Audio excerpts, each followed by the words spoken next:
Ghostbusters, Frozen Empire brings back a lot of familiar faces for the latest entry in the franchise, but there's one notable character from the original film who doesn't appear.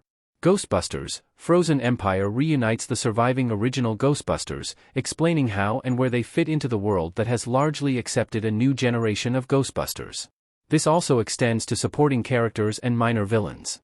Given the world-building throughout the film and the ending of Ghostbusters, Frozen Empire, all of this sets up multiple ways for the two generations of Ghostbusters characters to further interact and work together in future stories. They're also a surprisingly sweet way to connect the new Ghostbusters film to the original. This reveals what became of characters like Walter Peck, whose fears about the Ghostbusters being dangerous are finally proven correct. There are two exceptions, however. One is Louis Tully, whose absence can be chalked up to Rick Moranis' retirement. The other is harder to explain, given their in-universe connection to a returning character and their presence in the previous film, Ghostbusters, Afterlife.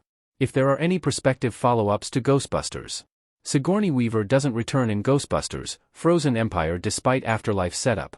Ghostbusters, Afterlife set up Dana's return, even though Ghostbusters, Frozen Empire didn't feature her. Sigourney Weaver's Dana is one of the few major characters from the original Ghostbusters who doesn't appear in Ghostbusters, Frozen Empire, which is a big surprise, given her presence in the previous film in the series. Dana Barrett was the love interest to Peter Venkman in Ghostbusters, as well as an unwilling target of the demonic entity Zul, who possessed Dana as a means of bringing Gozer to the corporeal world. Dana appeared in the post-credit scene included with Ghostbusters, Afterlife, which revealed that Dana and Venkman were still on good terms, with Dana teasing Peter using his electroshock generator. However, Dana is not featured at all in Ghostbusters, Frozen Empire. Despite the film's overall commitment to bringing back familiar faces from earlier in the franchise, the character never appears. On some level, it does make sense why Dana would want to avoid any ghostly situations, given the danger she and her son Oscar faced in the original two Ghostbusters movies. However, she is still clearly on good terms with Peter Venkman, as they're seen together in Ghostbusters. Afterlife suggests their romance may have endured the ensuing decades. It makes her absence in Ghostbusters, Frozen Empire all the more surprising. Venkman's presence in Frozen Empire makes Dana Barrett's absence even weirder. Peter Venkman being back should have meant Dana's return as well. Venkman and Gary stand in front of the ghost containment box in Ghostbusters Frozen Empire. Peter Venkman has two major scenes in Ghostbusters, Frozen Empire.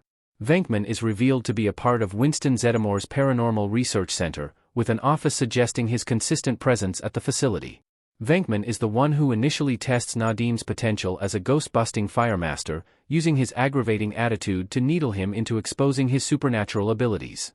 Venkman later arrives at the Ghostbusters firehouse to lend his support in the battle against Ghostbusters, Frozen Empire's primary villain, Goraka.